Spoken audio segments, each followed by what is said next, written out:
Only God knows, but I'ma tell you how this story goes. Tell you about the one and G and how we came to fame. We like to call this story the gospel of the game. When you hear this story, it's always twisted. Some folks say that the G never existed. Out of the ghettos of San Francisco, the one and G rolls. Traveled all around America, pimping the hoes. He was the best in his profession, and second to none. He did his fighting with his tongue, he never needed a gun. His game was packed. Frisco today, Chicago tomorrow. Pockets stay fat, he hung with movie stars and rolling chauffeur-driven cars. Never told a cop a tale. From the time of conception to birth, man spends the first 9 months of his existence trying to escape the odious stench and umbilical restraints of a pussy. Alas, upon man's predetermined escape, he spends the entirety of his existence trying to re-enter the confines of the womb. Watch it. It's good. Yeah, Hollywood stars. AS and me. 2003. Yeah. Gospel of the game. Now stand my P on top of the G. Cover me with cash and jewelry. Taylor make a Rolls Royce for me. I need stacks of cash that are gonna last. Now come on girl and shake it fast. The game comes first, it's money with me. I know the rules, I'm paying my dues. Is that heaven for a G? For a P.I.? Where we go when we die? We gon' make it there? That's the question. Is that heaven for the P's and G's? Living in the prison, it's written that I'm a floss. I'ma stay pimpin', on me it cost a floss, but I'm a boss. Running the paper at all occasions. Blue suits try to send me on a long vacation. Why they hating on the soul? I'm throwing up gang signs. Better believe I'm riding, I'll be riding through life. I've been haunted by ghosts of the past and present. Haters need to get a life and get some hoes to sit. My thoughts can't be irrelevant, I love to leave. Look deep in my eyes when you see the thug in me. I got many, a G stack. And for real, Rich Mac got to watch his back at every event. Cause if you slip and you gone, I got my last minute picture of you and that microphone living the same wild life. I hope they're doing the same. Thinking back on good times you was giving me game. Is there heaven for P's and J's? Pursue your loved ones, resting in peace. Is there heaven for P's and J's? Gangsters get on their knees and play that G.O.D. Is there heaven for P's and J's? I'm begging you please, Lord, can you say?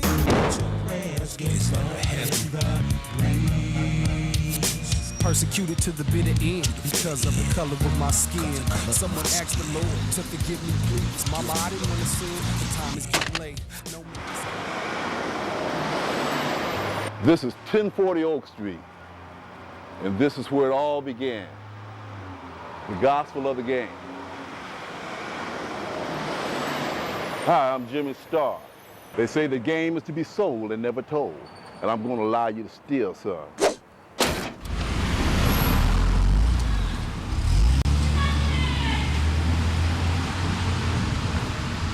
To all of you whores, I give you fair warning. You had better have my money, bitch. Do you think that pimps have to trick or manipulate women into becoming hoes, or do you think the particular girl already has it in No, mind? she already have it in mind. And the pimp As just far as- happened to be yeah. the one that Yeah. right there at the right time? Yes. Okay. Do you think the pimping is dead? No, I don't think so. Well, do you think the pimping, as far as where you seen it from the beginning versus now, is that dead? Yes. People get up and they go to work and they work for a fee. What they really are is wage slaves. A wage slave being someone who in fact sells their labor for a fee. E.g., they are whores. They don't realize the fact that they're whores or that the boss is in fact their pimp or is in fact manipulating them, be they male or female. On the flip side of the very same coin, when a pimp emulating capitalism takes the only product, then there's only two products in the ghetto. You got pussy and you got drugs. He takes the product and he takes it to the world marketplace. He emulates society at large, you know what I'm saying, and he sells that product in the world marketplace, and he becomes a dirty black blue gum nigger pimp. On the flip side of the same coin, the bosses for a fee into selling their labor. It's prostitution over here and it's prostitution over there. But it's an evil and a terrible thing for you, but it's good for capitalism. No, I have no remorse. Is there a heaven for the P's and G's? Is there a heaven for the P's and G's? Is there a heaven for the P's and G's when the light goes out on life? Do unanswered prayers get blown in the breeze? Do they get blown?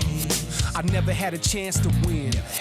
Born into a life of eternal sin, I was marked, condemned before birth, robbed of my identity and self-worth. My whole life has been filled with humiliation and institutional deprivation. Stripped of my roots, the subject of genocide and extermination. All I have is my imagination. Is there a heaven for the P's and G's when the light goes out on life? Do unanswered prayers get blown? I think that hoes are stupid, for giving their money to a motherfucking sick, weak, low self-esteem, all this. I don't think that's it. So I see you frowning. I don't think that at all. No. A lot of motherfuckers think that shit. What's your take on that? Well, I think, at that time and place in my life, I needed some management. I needed somebody to guide me. I was in the game and I chose to be in the game, so why not be in the game under some proper representation? So, for me, giving my money to a pimp that was taking care of me for all of my needs and so forth, and I was making him and representing him, properly, he would take care of us. I think that's what a real pimp is about. It's about being good to his lady. My definition is a pimp gets his money daily or nightly from a hoe or his hoes that stomp the pavement 10 toes down, funky, dirty, trying to get a nigga's money. What is pimping to you? When a nigga send you to work, send you with a little game to go by, you know what I mean? You know what you have to do when you get there. You know what I'm saying? If you got times to check in or whatever, then that's what you do. You know what I mean? And just going to be down for him and handling your business, and when somebody try to get at you, going the other way. Hello? Yeah, let me talk to that Hollywood nigga. Speaking Hollywood, fool. Listen up, man. I got information that tells me that out-of-pocket bitch of mine is up in your motherfucking camp. And if you got any sense, nigga, you open that door and let the bitch the fuck up out of there. You playing in my business, nigga. I don't know what you are, but you definitely ain't no pimp.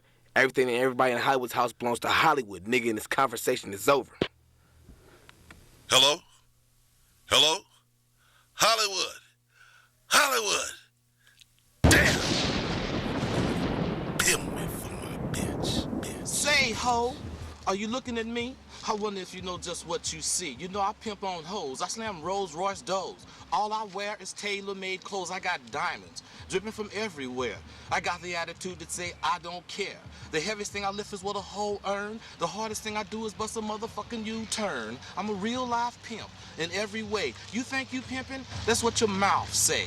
I pimp on hoes like it just don't matter. Serve game to a bitch from a platinum-plated platter. The Pimpin' Hall of Fame is my destiny, and pimp game is my only tool, you see. Charging bitches has been my way of life. I'd be damned if I didn't do it right. I've pimped against all adversity, and I graduated from Sidewalk University, earned myself a PhD, cause I pimped hoes daily. Now, if you the kind of bitch that won't go to class, you gonna have a nigga putting his foot in your ass. You know what time it is, ho, so stop your tripping. You love this game, that's why you got with this pimping. 24/7, I serve your ass some game, and now you're sprung on me like I'm rock cocaine. I want to make a toast to the hoes, dog. Toast to the hoes. It's hard being a good hoe, Bitch gotta work in the rain, sleet, and snow. We may as well deliver your motherfucking mail. We just like motherfucking mail, man. Well, Fillmore wasn't always a super pimp. Actually, he was a singer. You understand me? Had a little bit of fortune, and the camera caught and put him on the other level. You know, it was only after that very public bust for, let me see, what was it? Pimping and pandering, was it? It was only after that very public arrest that put him to the next level. Who is the most prolific pimp of all time? Fillmo Slim. Fillmo Slim. Fillmo Slim. Fillmo Slim. Fillmo. Fillmo Slim. I say Fillmo Slim. Coldest pimp ever. Bolton and Dallas City Council members say prostitution is a common problem in cities the size of Dallas, but they also say it's a problem that's not likely to ever go away. So the Dallas Police Department is now taking a closer look at those who pay for the service in hopes of cutting off the demand.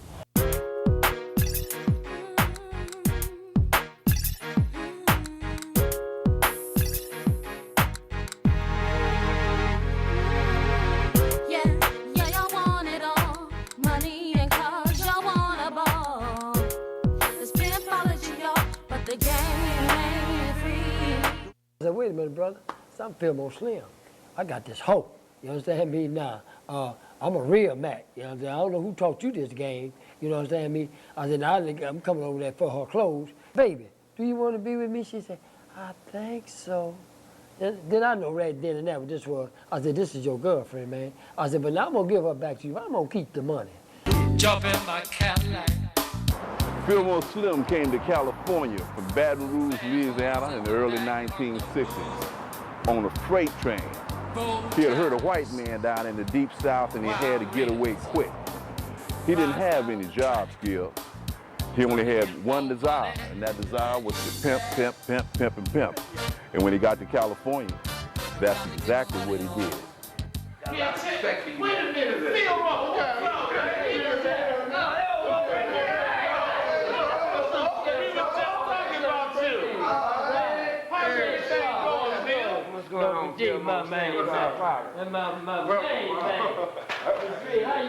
Now, Fillmo laced you when he laced you properly, man. That's why you can look back at the legacy, see what he left. You did, because you's a product. The rules, specifically, are they to eliminate or create problems in the game for a pimp? The rule is to eliminate problems. If a pimp abides or go by the rules, are you saying he'll have less problems? If a pimp abides by the rules, he will have no problem. If all pimps... If he's dealing with another true Mac. My question, you took the question from me. Yeah. If all pimps abide by the rules of the game, then it would be far less problems. Far less problems, far less killing, far less animosity, far less hostile, and all those things. You mentioned serving a nigga, a pimp. Yeah. Today, given the way people feel today, the young pimps today, is serving a nigga still one of the rules? Do you know? Yeah, serving is one of the rules if you're dealing with a real pimp, okay? Let's do it, baby. Hey, do your shit. You know that. The game is as old as time memorial. It is scriptural. I give reference to Genesis 12 and 12 through 20, when Sarah and Abraham were in Egypt land. And Abraham gave Sarah instructions to befuddle Pharaoh. Scripture quotes that when Abraham and Sarah left the land of Egypt, that Abraham was in fact the richest man in the land. It was one shot in that shit you was doing on American Pimp. It had to be the coldest motherfucking thing I ever seen. Do you know what the fuck it was? When I told him my mouth was like a Uzi on the day with a double clip fully loaded. What that motherfucker go, da-da-da-da-da-da-da-da. That was so gold, that was gold. I put the out one more time, you know what I'm saying? I'm a wiggity Mac. She's taking care of my business on the back. I anticipated being able to execute the game by watching some of the dinosaurs and the legends like Fillmo. My dad had a restaurant on Fillmo Street, and I walked out the restaurant one day, it's on Fillmo and Macalester, and Fillmo Slim, he had a whole handcuff to the back, car door, man. He was in there shooting pool. And of course, I said, I want to emulate that. I want to be just like that, man. Hey, here we are in Oakland, California, on the infamous MacArthur Horse Club. MacArthur? In front of the Mosswood Hotel. I knew a motherfucker was pimping, had his hoes across the street at that Capri Motel. Capri Motel. They had 1,000 hoes on motherfucking MacArthur, both sides of the street. From the freeway all the way to Motel 5, man. Niggas was pimping up in this motherfucker. Okay, now they run all them hoes and all the pimps out and down here, and now all these hotels, they went out of business. You know what I'm saying? So did they help us? Did they help the economy, or did they hurt it? Prostitution is the oldest profession in the world. Been going on since the beginning of time, since time immemorial. Yes. It was in the beginning, and it's gonna be in the end. It's gonna keep on going. Prostitution is bigger than U.S. motherfucking steel. Yes.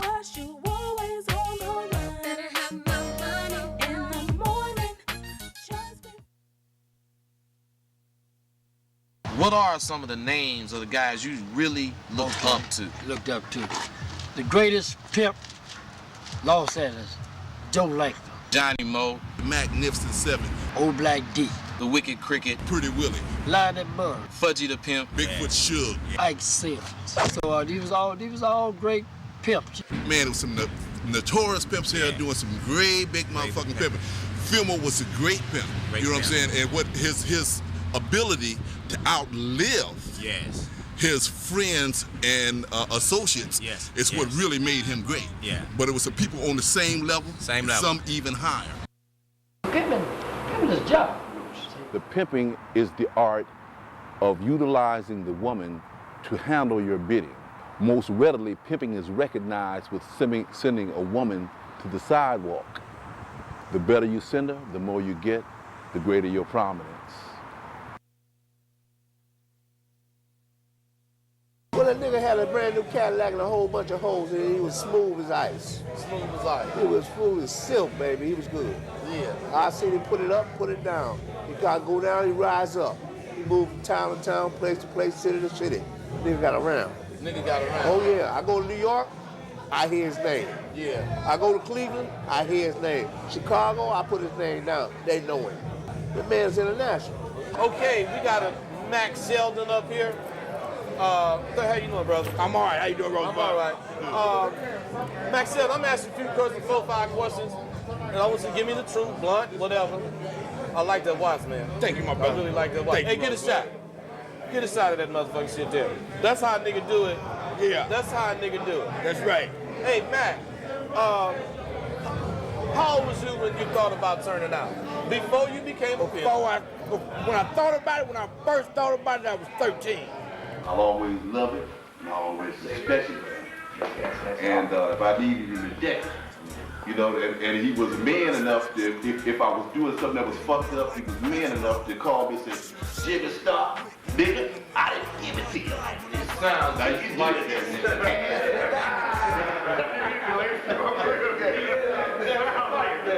You're doing this ass backwards. If I was fucking up, he was man enough and friend enough to call me and say, nigga, you ain't shit. You know, if I was fucking up. And when I was doing the right thing, you know, he'd embrace me.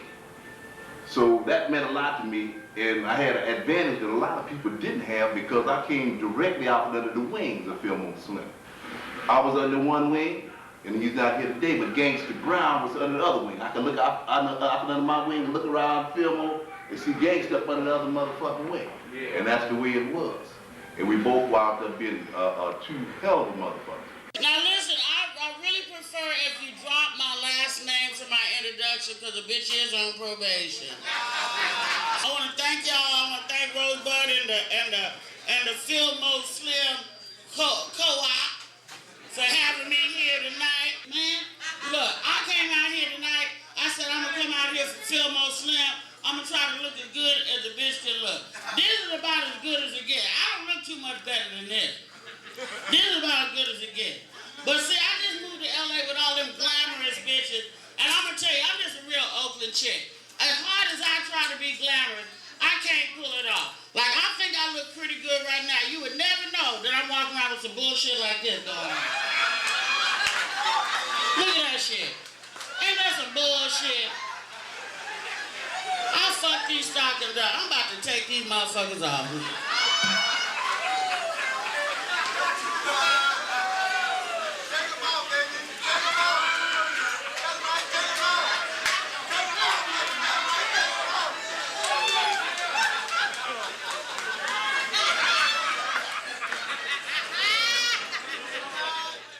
I got a friend of mine, Robert Crosby.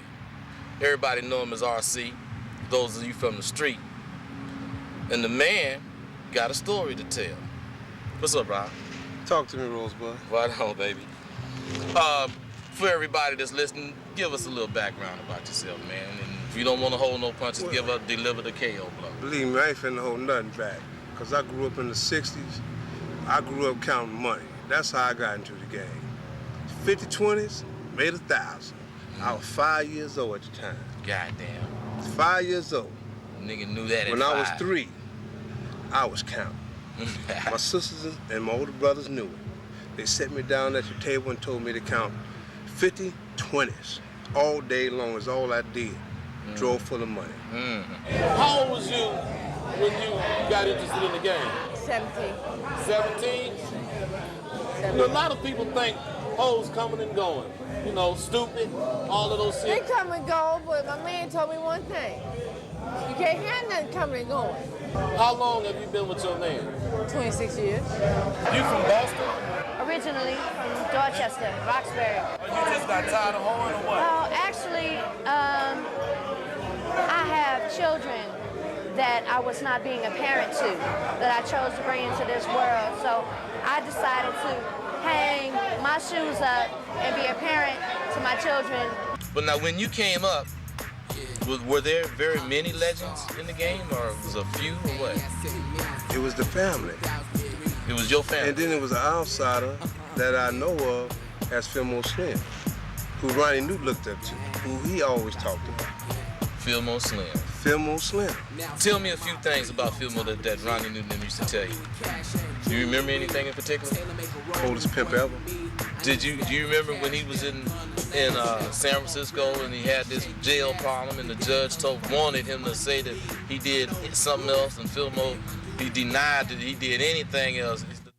There is a story, an infamous story about this courtroom situation. Do you know what I'm asking you about, this situation in court where that goddamn judge tried to make you claim to be a burglar or some shit, and you told that motherfucker, what'd you tell him? Yeah, I know all about that.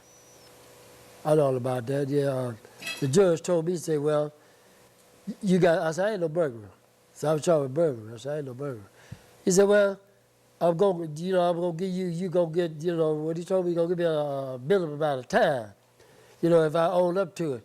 You going, I said, you just better send me on to penitentiary because I'm a pimp.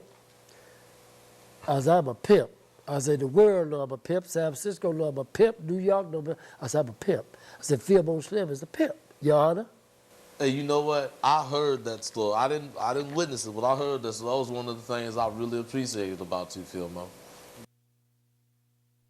Now you was with Narcissus. You was with Joe Langford, man. You knew the Magnificent Seven, Billy King, Bigfoot Suge, Pretty Willie, Chuck White. All that. But what made you rise to the top? They said Cream rise to the top. No, what made me rise to the top is I used to watch these cats, right? And so I said, well, these cats got all this. You understand me? So I said, well, if I want to be like them, you understand, I got to get busy.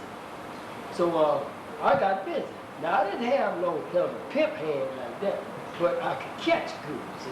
And the reason why I could catch because I was walking them clubs, you understand me? And sit down and see myself. I didn't say nothing. I always let my women come and choose me, say something to me, right? When they said something to me, it was over.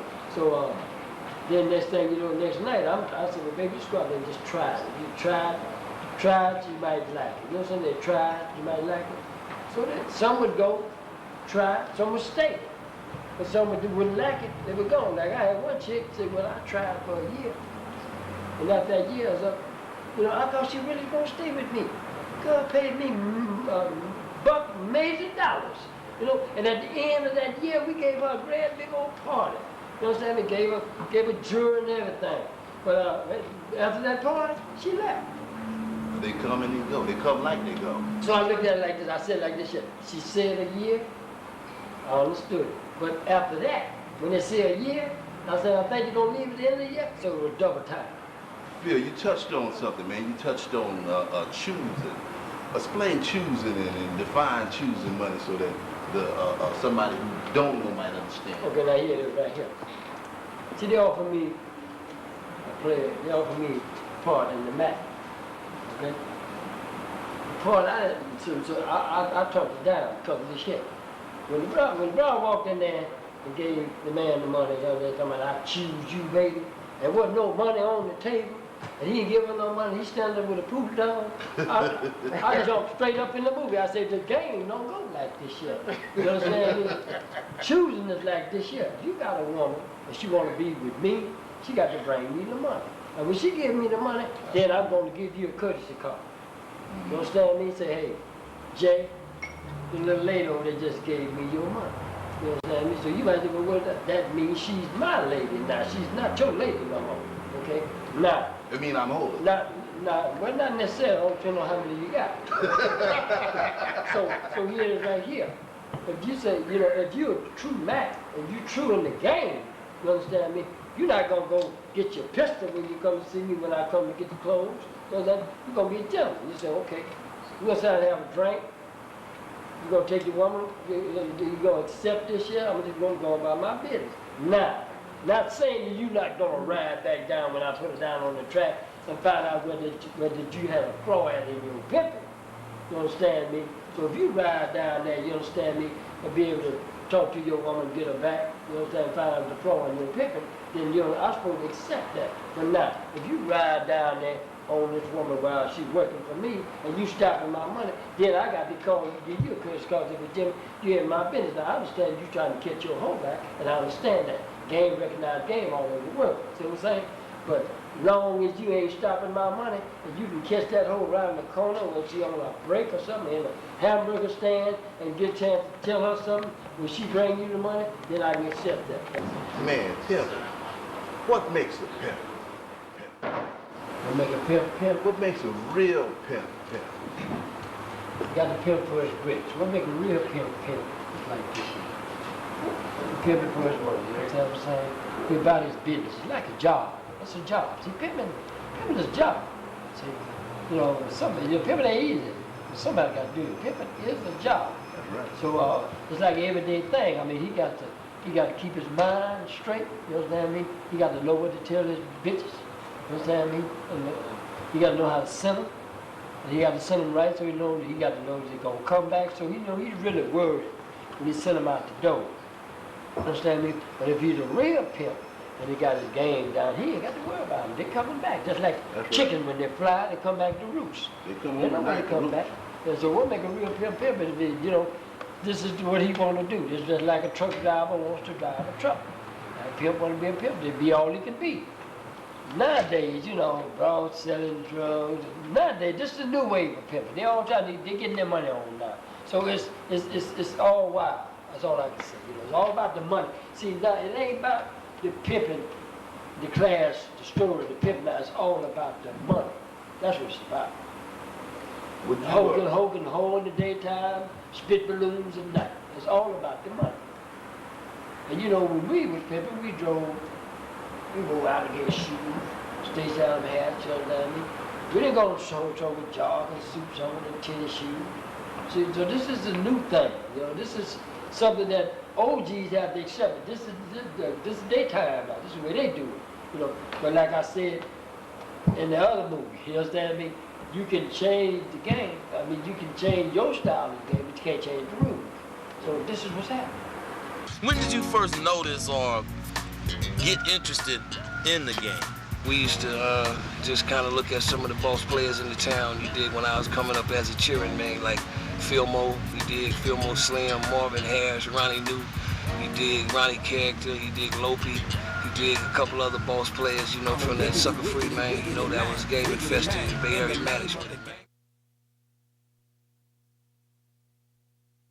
Fillmore Slim, he gave me inspiration. I did not ride with him or none of that, but just a few times he spoke to me. I was like, you would admit, that's the nigga that give me the sense. That's the motherfucker that don't really get you. Tell me why, I don't know why, nigga. Fillmore, what's up, baby? What's happening, Rosenberg? I know you getting tired of all these interviews, Fillmore. You ain't getting tired because I know you love, love to be on Front Street. I love it. I told the big fat bitch Star Jones, that a pimp ain't necessarily got to have no drugs up in the system because his high is attention. The more attention he get, the higher he gonna be. Hey, let's start off with you telling me where you originally from. Louisiana. What part? New Orleans, Louisiana. Oh, you born and raised in New Orleans? Born and raised in New Orleans. New Orleans and Baton Rouge. As a say like if you got caught with a white lady, you got hung. That's for sure. Yeah. Yeah, you got hung. Did you have many girlfriends when you were growing up? Had one. Before you start pimping, you only have one girlfriend? Coming up in the South, I had one girlfriend. Okay, now, I don't want you to say her name or nothing, but now, describe this relationship. Well, you weren't slick at all, right? No, I didn't know about being slick. She was your girlfriend. Yeah, my girlfriend. You know, we went to the movie every Sunday, you know what I'm saying? It's strictly boyfriend and girlfriend. I bring up roses, you know, and that's what it was. It was a boyfriend-girlfriend thing. What about no pimping? Yeah, I didn't know about no pimping then, you know. Was you sexing her back then? You say how old was you? About 13. Was you sexing her and shit back there? Oh, yeah, little girls love me. I just had one girlfriend. Was you romantic? I was romantic. You was romantic. You used to bring the flowers and all Yeah, that. they said something about my eyes. They said it looked like a child, but say my eyes was kind of deep set back of my head, you know.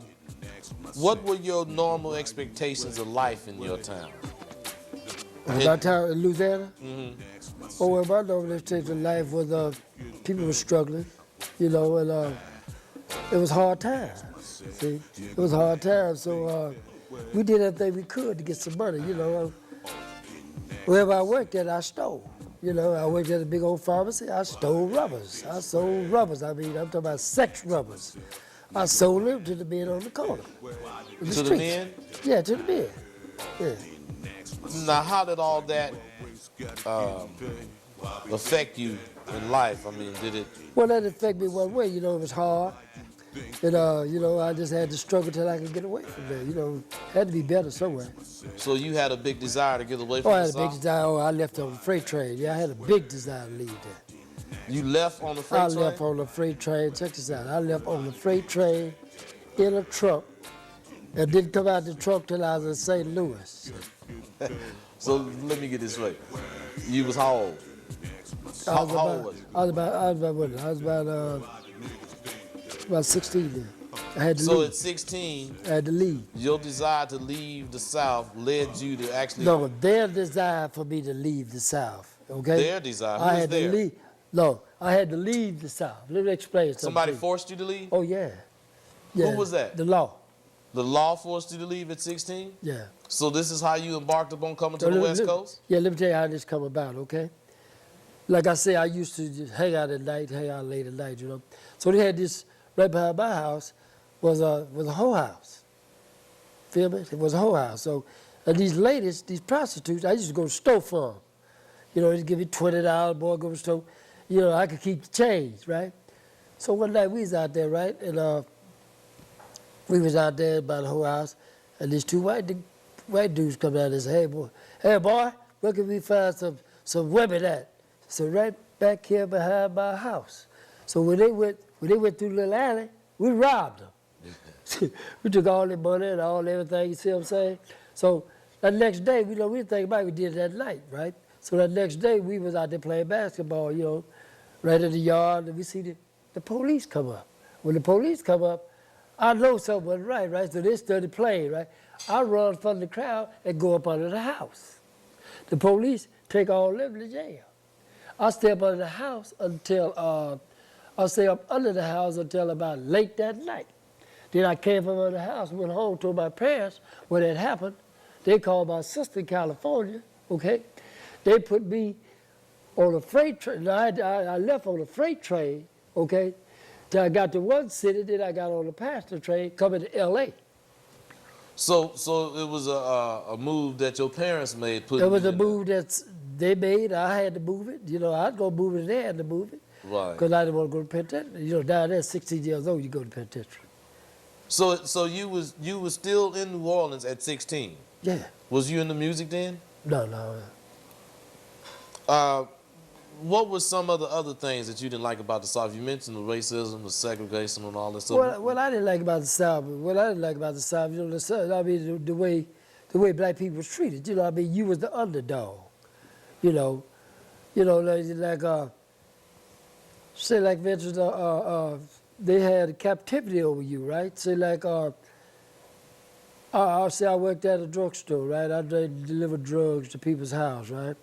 So then you take me, well, come on in and have a cup of coffee. I said, no, ma'am, I got to go back to the store. Then they could call the store and tell the man at the store he's going to have a cup of coffee with me, so he going to be late getting back to the store, and it was all right. But if they didn't do that, you was doing something wrong. That's right.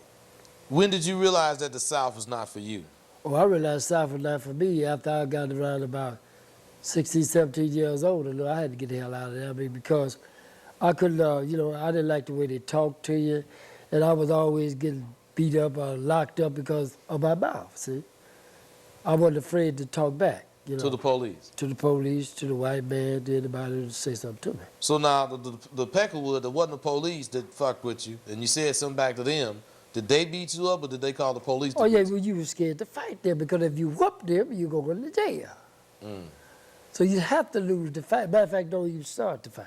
But it really takes a lot for a bitch to look good. You know, we need to give it up for all these hoes to pull their shit together tonight to come on out here. Give it up to the hoes in the motherfucking house. And I'm going to tell you something, just like I said, it takes a lot for a woman to look good.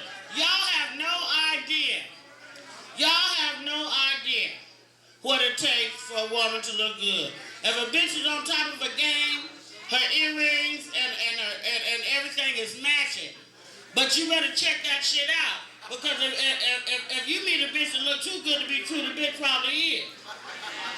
If you meet a bitch and her earrings match her necklace, match her bracelet, match her ring, and her purse match her shoe, like my shit do. And she ain't got no running stockings, she ain't got no lipstick on her teeth, she ain't got no wax in her ears, bitch smell good, her heels ain't ashy, or no shit like that. You better lift that bitch's skirt up, cause her dick is probably bigger than yours. You done fucked around and got RuPaul, that's what you done done. That ain't no real hoe. But I'm down in Los Angeles in the land of all the pretty girls, you know. I'm down there with Halle Berry and with Angelina Jolie and with Janet Jackson and shit. And the one thing that I find is that them bitches may look good, they can't keep a man to save their motherfucking life. Why they can't keep a motherfucking man? I got a husband. He loves every fucking little bump and roll on my fat ass body. Plus I got good pussy, but that's another story.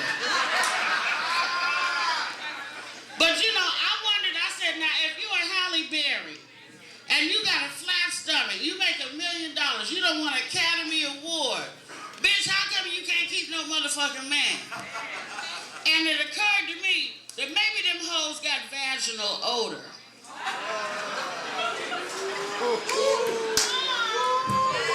I said it. Thank you, baby. Maybe them bitches stink. Just because they look good don't mean they pussy don't stink. You know, I done been behind some of the most beautiful women in the town. We know who you are with your stinking pussy asses. I done been behind some of these women, you go in the bathroom, they coming out, you go in there, hi, how you doing, how you doing? The fuck is that? That's that pretty yellow bitch over there. That bitch pussy smell like onions. Somebody is eating that pussy. Damn, don't they know? Do they not care? Do niggas not give a fuck? At 16, when you turned out, you met a guy or a pimp on the tender line or in the tender line? Yes. And how did that transpire? Well, did you go up to him because you knew he was a no, pimp? I was walking and he came out this club down there and he was hollering at me and he told me that he'll be back. So he left and I stayed there and waited. When he came back, I was there. Did you know you was gonna get with him then? Yeah. He didn't know it, but you knew it. Yeah. from 16 to you say a young, beautiful 38 years, which was a few years in between, could you describe your views of the game as far as back then and now? Yes. The game is not the same. You know what I mean? As from when I was turning out up until now, the pimps are not the same. To me, there's no pimps as far as the young kids is turning out now, except for the old ones that's been there. And the hoes are not the same. They don't stick together, you know, like we used to. You know what I mean? And it's to me, it's really not no pimps no more. It's dope boys, just in the game with these young girls that don't know nothing. When you turn out, your family had no idea that you were turning out, right? You know, they knew that I was working the streets because family would call them and tell them that they seen me down there. So they were looking for me, so yeah. What would they have done if they found you? Took you home? Probably, and I'd have just left again. Do you consider yourself royalty in the game, or would you consider yourself royalty? Now, the reason I'm asking that particular question is because we're giving Fillmore the accolades of being the godfather, and that's not necessarily the king of pimps, but we're giving him a royal reception in this film. And since you're a direct not descendant, but a sibling of him, would you consider yourself royalty? Yes.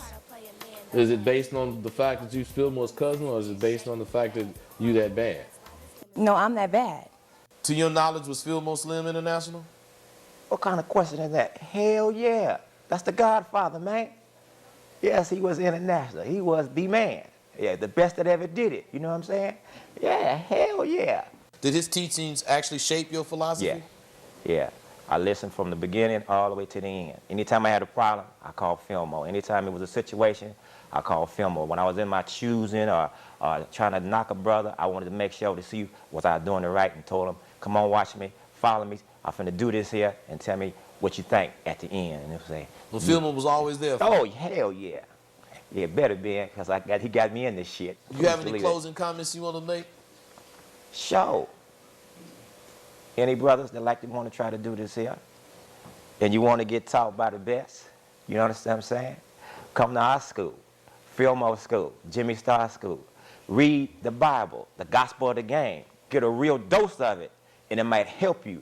And if you can't do that, don't fuck with it. Pimping ain't dead, man. Pimps ain't gonna die. Pimps, we multiply, you know what I'm saying? The pimping ain't never gonna go nowhere. As long as there's motherfuckers like me that live, breathe, sleep, dream, and believe in this motherfucking game, you know what I'm saying, and carrying this shit on, it's always gonna be a legacy. It's always gonna go on. But man, everywhere I've been, pimps is black and all that shit. I wanna know how or what made you really want to pimp, man? Cause I didn't see some white boys, you know, do some pimping, but they wasn't really pimping. They didn't really believe in the pimping. Man, that was just my calling. It was your calling? Absolutely. From what age? Man, I say from the age of 13. When did you know you was gonna make a mark in the game? And you know, really, to be honest with you, I never thought, you understand, I'd be honored. Because I never really thought, you understand, I would just continue to be around that or be a part of that, you know. But as time went on and years went by, you know, we did an HBO special called Pimps Up, Hoes Down. Mm-hmm. And once you understand I did that, man, you know, that put me on the map. Put you on the map? In 50 states. In all 50 of them. So I'm the only white motherfucker in the country, you understand me, that's known in 50. Looking back, is it anything you'd have done different? If you had an opportunity to start over? Before you answer Yeah, I would have been born a decade or two earlier. You understand, when hoes was real hoes and they was really down with real pimping. Now hoes, you understand, really, you understand, a lot of hoes, you understand, ain't fucking with pimping, man. They really fucking with simping. Simping. Yeah. You know what I'm talking about? Motherfuckers really making deals 60-40. 60-40. Yeah, like mighty motherfucking hoes. Is it anything you want to say to middle America? Look, I just like to say, you know I've been depicted as a dastardly of Dooley D's, you know, and a doer of dastardly deeds, like Dick Dastardly. But you know, I'm really not a dastardly type motherfucker. I'm just doing what a pimp have to do, and that's stand on pimping. Stand on pimping. You know, it's just that motherfuckers that is not from that realm don't understand it. And they have a is it tendency anything to, you can say to clarify or help them understand? Well, I'm hoping you understand in the process of you seeing me and listening to me articulate and speak, you'll realize that pimps are educated and that we can, you understand me, do positive things. You know, everything we do is not bad. Right. All of us don't put hoes on drugs. Do you? No, we don't beat hoes. Do you? No, I certainly don't. I'm the motherfucking narcotic. Blue, what's the station name for the county? International Blue for the records, man. You know, how old was you when you turned out? Say, man, I turned out, I think I set my first one down 14 and a half, 15 years old, man. I come through the door very early. Very early. What was you doing before you started pimping? Whole lot of hustling. You understand? I come out there to East Oakland, you know, and I was just doing the things that was going on in the neighborhood back then, you know, selling weed and all kind of shit, you know what I'm saying? But then the pimping opened my eyes, and then, you know, I went on from there. When I was 10 years old, man, I used to hear about Fillmore. And then when I got 18, I got a chance to meet Fillmore in Salinas. How old was you when you really knew that you was gonna be a motherfucker in this game? I knew I was gonna be a motherfucker. This was 13. At 13. Because I knew it was in my blood, man. It was in there, huh? It was in there. I'm 43 years old. I remember when hoes had a little class about them. You know, I don't know what is a crack hoe? You's about the stupidest bitch in the world. You want to suck a dick for a hit? Bitch, get the money and buy an 8-ball, you stupid bitch. I seen your motherfucking ass in American Pimp, man. I don't think they gave you enough time to spit this shit. So what I want you to do is let everybody out here know what is a motherfucking pimp. A pimp. What is a pimp? A pimp is a monster motherfucker that live off a hoe, live out of bitch pussy every time he come out there. Ain't no mixing it up, ain't no selling a little weed here, ain't no doing no credit cards here. A pimp is a motherfucker that do everything out of a bitch's pussy. That's what a pimp is. Get it from the womb and not the spoon. That's right. A lot of people like to know, if you had a chance, 18, 19 again, would you take the same path?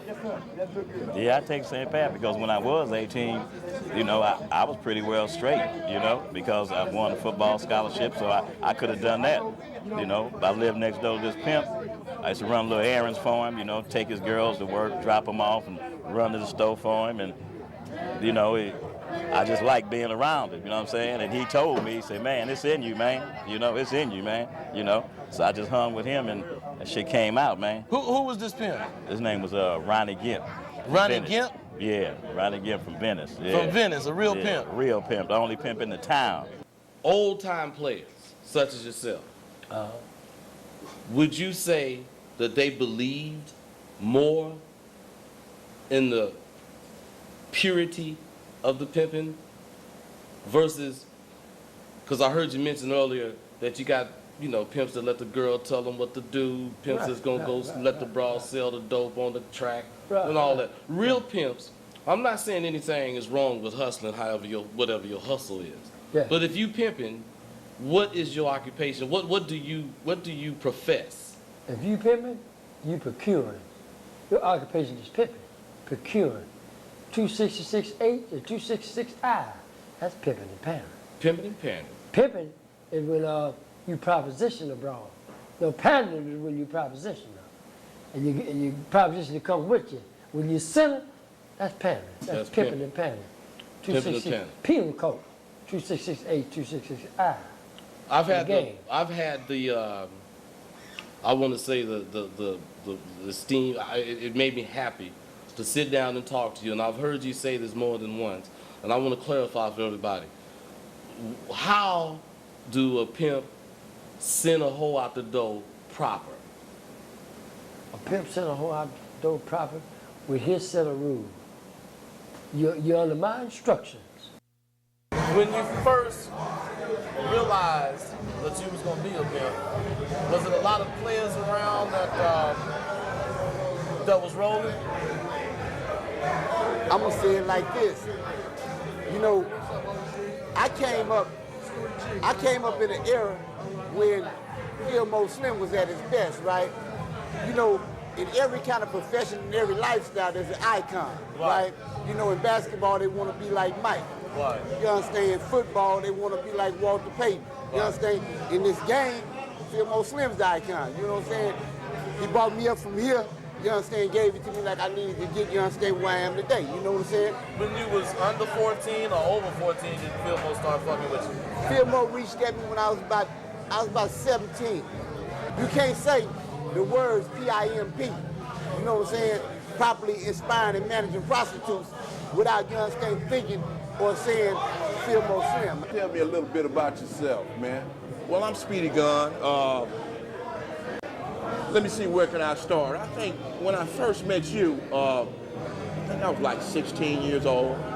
You know, I come into the life at 16 years old. I'm in my 40s now. You know, I guess I've seen at least 3 decades, you know, in the life that we chose to live. Beautiful life, man, you know, beautiful life.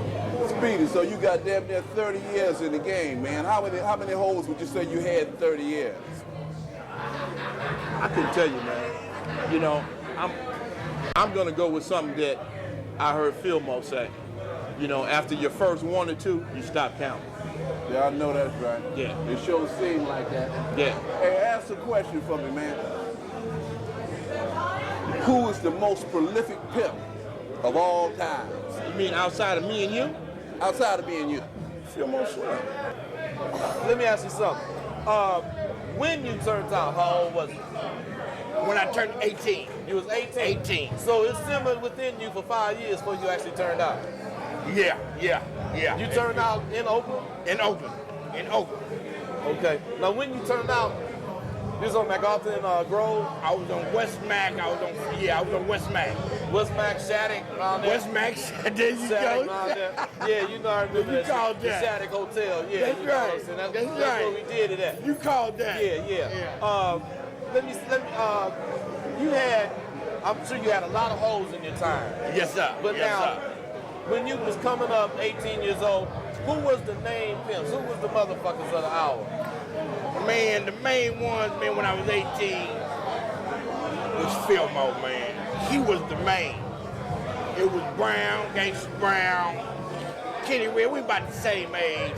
When I was 10 years old, man, I used to hear about Phil Mo. And then when I got 18, I got a chance to meet Phil Mo in Salinas. In Salinas, yeah, I remember you used to pimp over Salinas a lot. Yeah, in Salinas. I met Phil Mo, man. You met him in Salinas? Yeah, in Salinas. There was other pimps though. Who else name was ranking? Jigs, Kenny Red, Gangsta Brown, Candace, the Rosebud yourself. Understand me? Do you have any remorse about what you did or any lives you may have affected? Have you fucked up any hoes? You know what I'm saying? No. What I probably did do, or what I did do, was give some hoes some knowledge about themselves they probably really didn't have. I probably helped out a lot of them. You helped them instead of hurt them? Yeah, I helped a whole lot of them, you know, because they didn't know which direction to go. They didn't know what to do. So, you know, a pimp had to bring out that inner beauty, which was the game. Had to bring it out of them, because it was in them, but they didn't even know it was there. A lot of people don't know what game is. What is game? Man, game is having knowledge about what you're doing. Game is something that you're born with. Game is something that you project on them. Like when you project game on a bitch, she got to say yeah. You understand what I'm saying? That's what game is. You know, it's like the knowledge of what you're doing. You know, and it can't be. You can't find it in no book. It ain't in no book. I know that. It ain't in no book. If it was, they couldn't understand it anyway. And I feel like they're at an advantage because their mom got so much game. I mean, my boys, they come and they talk to me, you know what I'm saying? And you know, just like, you know, really, and I just break it down to them. It's hard for a female to raise men, you know, but since I was in such a masculine environment, you know, I just give them the knowledge, you know, as best I can. I like that answer. And I like what you just said about being in a masculine environment. It don't sound like you left the game with a bitter taste. Oh no, not at all. You know, I wouldn't change anything that I've gone through because I think that you know, what I know now, and the way that life is treating me today, and you know the blessings that I continue to get, you know, and I see folks, you know, a lot of, you know, someone I may have chose at one point in time, you know, and it's with a lot of love because we're all, you know, trying to turn this into a positive, you know, knowledge from the game. It gives you a lot of information. You live life at a different level. You know, it's just like just because you're in the hood getting cheese don't make you a hood rat. If you died, heaven forbid, today, what would you want your legacy to be? That's a good question. If I died today, my legacy would be, I want my legacy to be, man, that nigga tried to have everything that he wanted and tried to live to the fullest. You understand what I'm saying? Trying to have everything he'd ever dream of. Because one thing about pimping, when you're pimping, you make them dreams you dream about at night, you make them motherfuckers come true. Motherfucker dream about a Rolls Royce, and if he stay pimping, he gonna buy that motherfucker. It's gonna buy it, man. You dream about a motherfucking house, he gonna buy that motherfucker. So if motherfucker really pimping, they got to follow them dreams. What's some of the differences that you see now versus in '82? All right, the difference is the way y'all used to get down was some real shit. Now, motherfuckers just doing what they want to do. The shit y'all was doing, you know, buying houses, Rolls Royces, cars. When a motherfucker have a birthday, and you bless a motherfucker with, you know what I'm saying, your car and, you know what I'm saying, 2-3 hoes or a house or something. It ain't like that. Motherfuckers that's coming up now, they don't even know nothing about that. Right. Because it's just a new generation, and a lot of motherfuckers, you know, there's a lot of hating going on now. Well, you know what? You know That's my point. In '82, before, we used to love to see another motherfucker rolling. Now they just hating. They don't want to see you rolling. As I had been saying in my last interview, this is not limited to old school pimping. This is encompassing the whole game. Right now I got another youngster I'm talking to. Rich Mac, how you doing, brother? What's up, bud, man? Doing well, man. Doing righteously. Right on. Hey, Rich Mac, I understand. I don't know if I even should be telling you this, man. You might not really should know this, but fuck it, I'm gonna tell you. You getting blessed tonight, man. Fillmore Slim gonna bless you into this pimping, and I want to know how you feel about that. And I feel honored, you know what I'm saying, to be a part of this, you know, congregation. You know, as a youngster, you know, I wouldn't have thought that I would, you know what I mean, gain enough in my life to be at this point. At 22 years old, getting blessed by Fillmore, you know what I'm saying? Kicking it with you. Yeah. Seeing you on a regular basis, getting game from where it's supposed to be got. The real shit. The right way. How old was you when you actually, before you was pimping, started thinking about the game? When I was like in the 5th grade.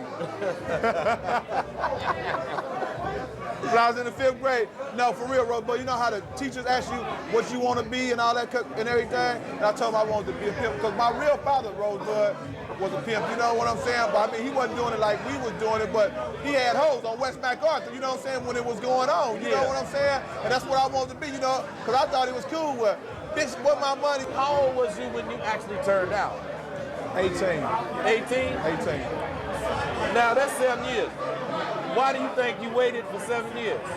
Because, I mean, you know, when you're a youngster, you experiment all kind of stuff, doing burglaries, going to juvenile hall and all that kind of stuff, you know what I'm saying? Oh, you was doing a lot of other shit. Yeah, I was doing a lot of other shit, you know what I'm saying? Finding out where you really fit in. Where I fit in, you know what I'm saying? So what happened was, Gangsta Brown, I ran into, one of my friends was hanging out with Gangsta Brown. So I seen Gangsta. Gangsta had five of the finest bitches I ever seen in my life. Calling them bitches, getting money, driving a brand new Brougham and everything. So I met Fillmore through Gangsta, you know what I'm saying? So Gangsta and Fillmore shared the game with me. So it wasn't because of Brown or Fillmore, you know what I'm saying, I wouldn't be here. So I had to come, you know what I'm saying? I got to do it. How long before you really know, when did you pick up Kenny Red as a name? Gangsta gave it to me. How long before you knew Kenny Red was gonna be a motherfucker? The first time I got my first bitch. This Kenny Red, I pimped with the nigga personally, several cities, DC mostly. Nation capital, House of Representatives. House of motherfuckers. Yeah, believe that. Go get Hillary if that bitch man, ain't there. believe that. Yeah, still asking for Hillary. Hillary K. Red still like, you know what I'm saying, nothing personal. Bill, I don't want you to be mad, but I like that bitch. That's the first lady, and I'm always asking for the first lady. I don't want the number 2 bit. I always got to have the number 1 bit, and that's from K. Red. Stand down, pimping, 110%, like I told you before. Rich Mack is my son, and Fillmore, Godfather. I'm asking you to bless my son into the game as a favor to me. Well, before I bless him in the game, you know what I'm saying? I mean, when you go to church, you got to have the envelope. Do we have his ties? You have his pimp ties? You got to have his pimp ties. You got to have his pimp ties before I bless him in the game.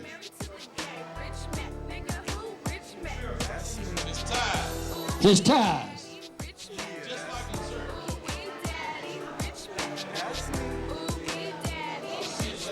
He paid his dues. I got to bless him like the king, like the Pope would bless you. Get down on one knee. Yeah.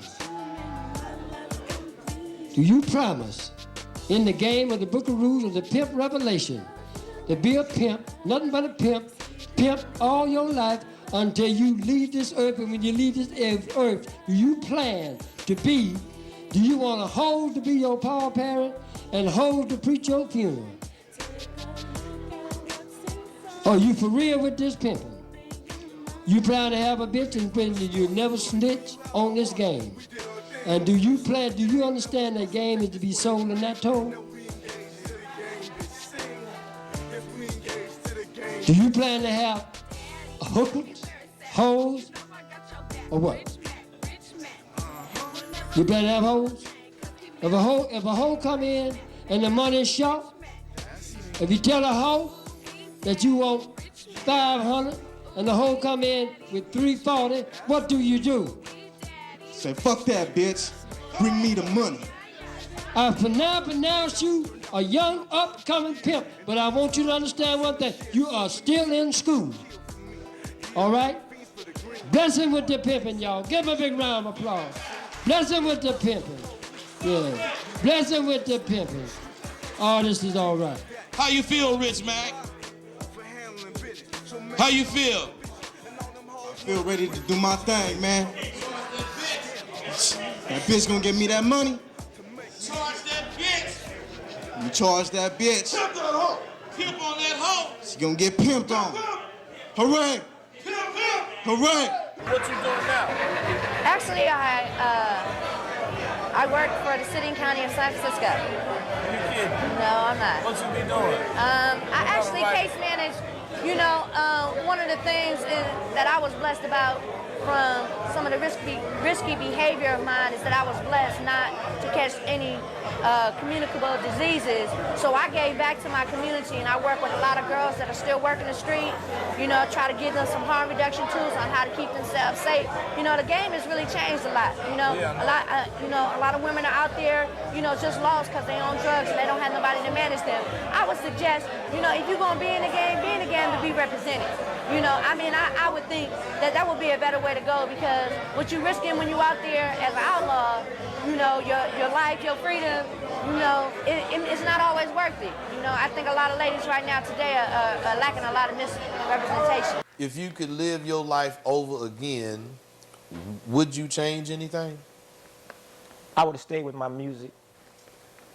I don't know about the tried that stuff that Fillmore did, being 23 deep. I seen that with my own eyes. That's kind of difficult. I can't control them many women. That was tough. That's a bad brother that had 23 girls, man. That's whoa. He was bad, man.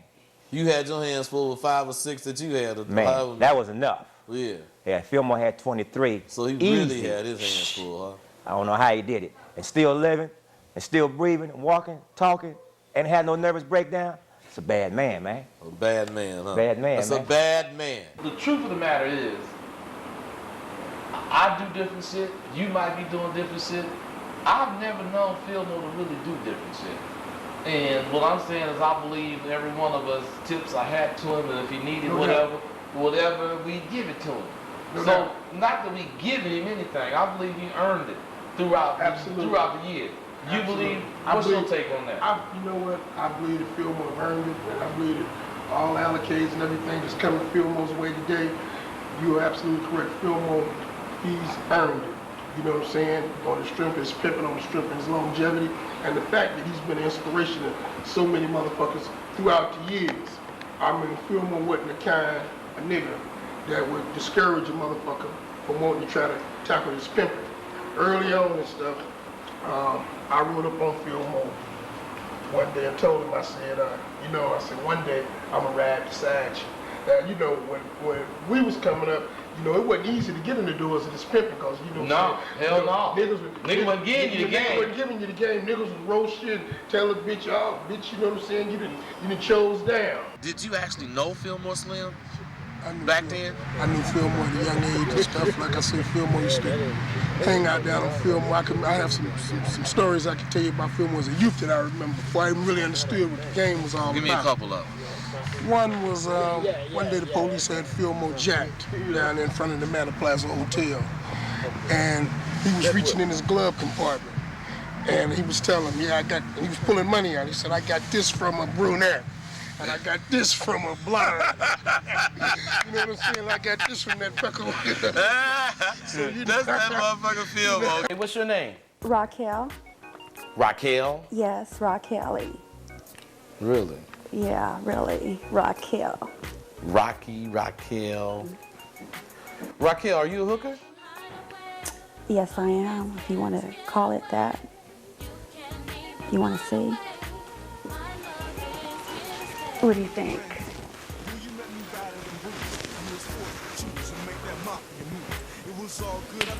Well, hell, Raquel, you don't want to know what I think. What do you think?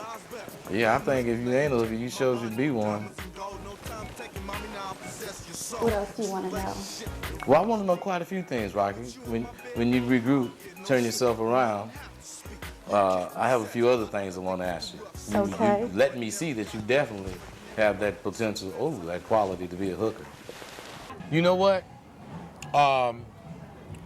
We've been doing this film called The Gospel of the Game. We don't want people to understand or misunderstand that the game is only pimping. There are several aspects to the game. Now, hopefully I don't insult you or anything like that, but what I really want to know is the part of the game you was in. It's all about the dope game. Dope game, Rosebud. I'm not gonna bite my tongue. It was the dope game. It was the dope game. Okay. Now let me ask you this. I would understand from your appearance, from your glamour and your glitter, that you were successful. Yes. Now, we all, newscasts, different announcements, say no to drugs. How do you feel about that? I mean, if I said, hey, Robbie, you were a dope dealer, how would that make you feel? You know what, Rosebud? In being a dope dealer, what I did it for was for my family. I was raised in a family of 9, brought up by my mother. She was all alone. And what more or less brought me into the game was a pimp. But I was a dope dealer. So what brought me to, what made me carry on in the game was my mother. I wanted to take care of my mother. I want her to have the best things in life. It wasn't even about me. What I would like to tell you is life is a game itself. You're born into the game. See, what most people don't realize, they pretend, I want to get in the game. No, you're already in the game. It all depends on what you want to play. Right. So the game I choose to play now is the American way. Is the American way. Tell me about any remorses you may or may not have for the lives that you may have affected in the game. I can honestly and truthfully say for a surety and a certainty that I have no remorse whatsoever. I may not feel good about everything that I've done throughout the course of my lifetime, but oftentimes we're placed in positions over which we have no control. I played the hand which society dealt me. But as far as the lives that I affected, I personally believe that under my pimping, the women that I had, for lack of better words, a better life. Because I practiced several things that I would venture to say that's against the norms. I made sure that the women that I had enjoyed the benefits of the life or the lifestyle called the game as I did. They may or may not had what I had or got, but they got the most that they could get. So as far as the effect that I had on their lives, I would say that I enhanced their lives. I do not feel that I have anything to be remorseful from, because I did not force anyone to be with me. I did not trick anyone into being with me. I prided myself in telling whichever woman that I was talking to at the time exactly what I was doing and exactly what I wanted from them. If they wanted to be with me, fine. If they did not, they were welcome to pop the locks on my Rolls Royce and get out of the car. Take your experience, your knowledge, and wisdom. If you put your life in retrospect, tell me what you would change or stray away from the lifestyle known as the game. If there was something to change, the only thing that I would change is the appreciation of the amount of money that I was getting. As far as what I did in the lifestyle, I wouldn't change any of it. See, it's something that pimps, and only pimps, have this ability to live without caring about the money that they're getting. Everyone associates the pimping with the money, and they don't understand that money is not the last thing you think about. It's not the first thing you think about anyway. It's your principles. A pimp has principles. So if you live according to your principles, you can be a painter, you can be an auto mechanic, you can be whatever you may be. But if you live according to your principles and you believe that when you look back after 15, 20 years, that you've lived according to your principles, there isn't anything to change. But as far as the carefree, the uninhibited spending, I would change that. But I venture to say that if I had changed it, I would not have been Rosebud. Looking at my life in retrospect, for a 25-year period of time, I was on a rampage in the quest for fame and wealth in the game. And I hurt some people, and I don't really feel good about that. But along the way, I was able to forgive myself, return to the mainstreams of society and the workplace, and do some productive things in the workplace. The game in and of itself, the game was good to me. If you be true to the game will be true to you, but oh, how the game has changed. Narcotics has entered the picture. When I came along, there was no such thing as crack. It didn't exist. Now they have HIV. I call it the alphabets. You know, a hooker go out there now, could be a beautiful young girl, wind up with an ass full of alphabets. You know, would I do it today? No, I would not do it today. Do I prescribe the lifestyle known as the game for anybody today? Personally, I do not. If I could do it again and be fine and found youth and be 21 years old and do it all over again, would I do it? No, I would not. But I'm not angry with anybody who does. I understand that again, it's all about capitalism. You have the opportunity to, in fact, go to Jack in the Box and get $7 an hour, or you can get $3,000 a night. Let the viewer do the math. There is no choice. If you're from the ghetto, and we're all in the pursuit of happiness, the prelude to the Constitution guarantees us all liberty and the pursuit of happiness. I pursued the path to happiness through wealth, through pimping. That was my art. That was my craft. I'm not ashamed of my craft. I'm not ashamed of my yesterdays, nor do I want to return to yesterday. I'm progressive. I'm going into the future. Tell me what you want, what legacy you want to leave for the game, and how you want to be remembered in society with your contributions. Most of us grew up reading Iceberg Slim. I don't want to leave that type of legacy. I didn't burn no bitches. I wasn't a drug addict. I did not believe the type of things that he believed. If there is anything I would like to leave, is that you can have a woman hoeing for you, wanting to do this. All you have to do is have enough game, wisdom, knowledge, and understanding to converse to her what you're thinking, to have her grasp it in such an extent that she's going to want to emulate it. She's got to hit the track to do it. You're going to explain that to her. But what you're going to do is bring game to her. You're not going to trick her. You're not going to beat her. I really believe my legacy to this game will be that you can have a smooth, flowing conversation, and you can have willing participants executing your every whim. The legacy that I leave to the game is in fact the gospel of the game. It is a novel, it is a double CD, and it is this documentary.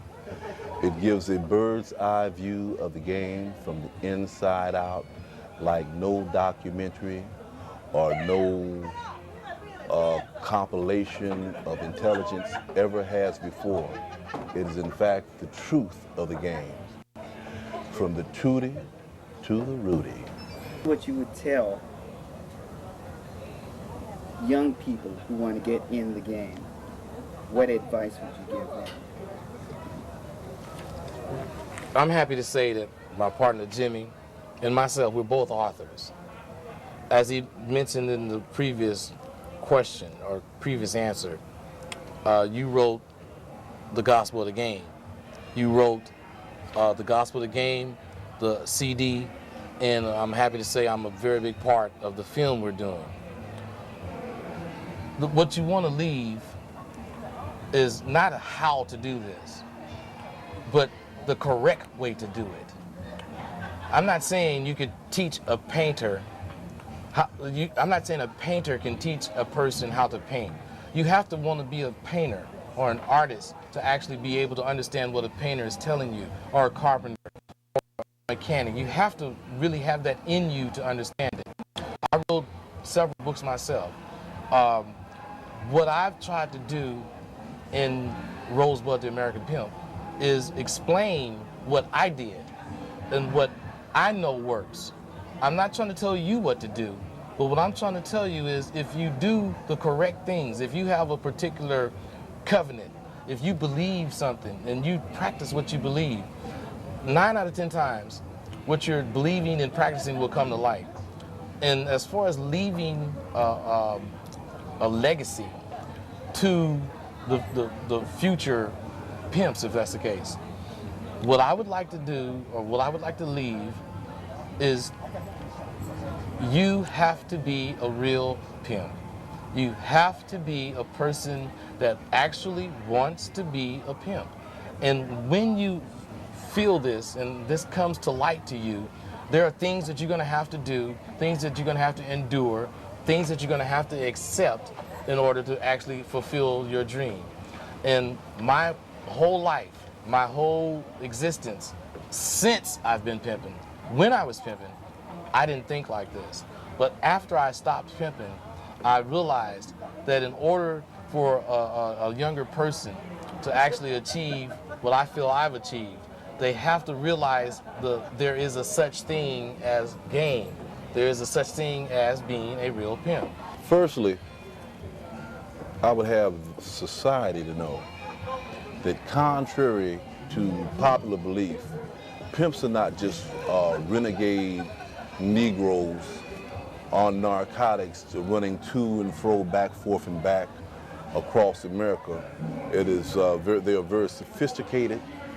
They are networking constantly.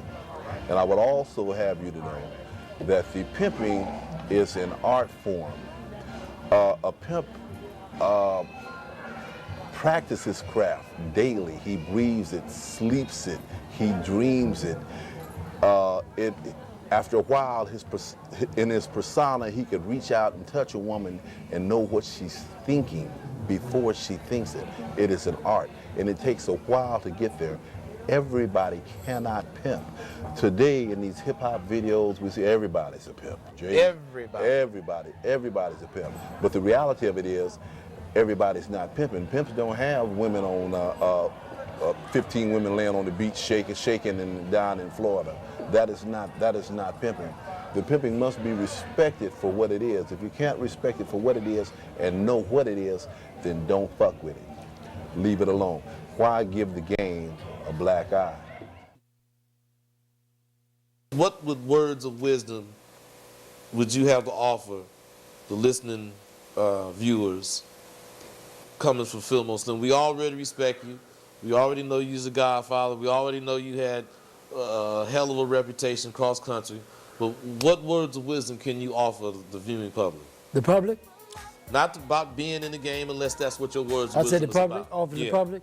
Well, I would offer the public this here. You know, pimping at home go way back in the Bible days, you understand me? Don't get mad at us because we was pimping and trying to get our money, you understand me? They collect money in the churches, the preachers, they get their money, okay? Like I said, pimping at home, the best they go way back to the Bible days. So we just trying to have something, and this is the way we had to go about doing it. And what don't be mad at me because what I did then was bad, but now I'm giving it all back to society. So I paid my dues for it, so it paid off for me. So I ain't mad at society, and I hope society ain't mad at me.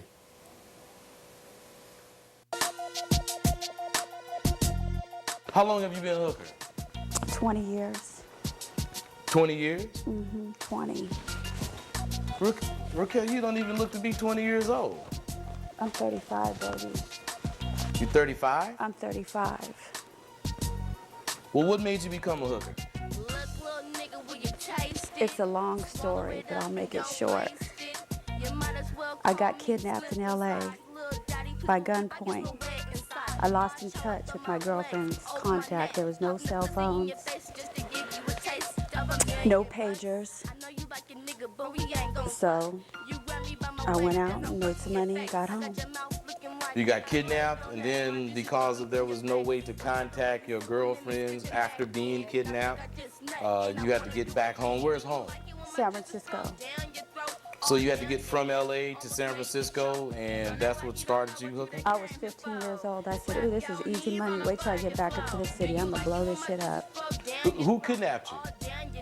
3 guys in a gas station came up to me and asked me where the party was, where was the club, and my dumb ass went up to the car. They had guns and told me to get in. We got on Highway 5. I spent over the car. I spent the steering wheel and made the car roll. I embraced myself because I knew we was gonna get in an accident. So I jumped out on Highway 5, 4 o'clock in the morning, got to the nearest gas station, and I met some men, and there it was. Were the guys that kidnapped you, were they pimps? No. Were the guys you met, were they pimps after you got to the gas station? No. How much money can a good hoe potentially make on a daily basis? Well, I heard on a third-party basis, they could make from $8,000 to $300 per day, depending on how they work it, how they carry themselves. During that time on the streets, had you ever heard of Fillmore Slim? Oh, yes, I did. The godfather of the pimps, yes. You heard he was the godfather? Yes, he's the godfather of the pimps.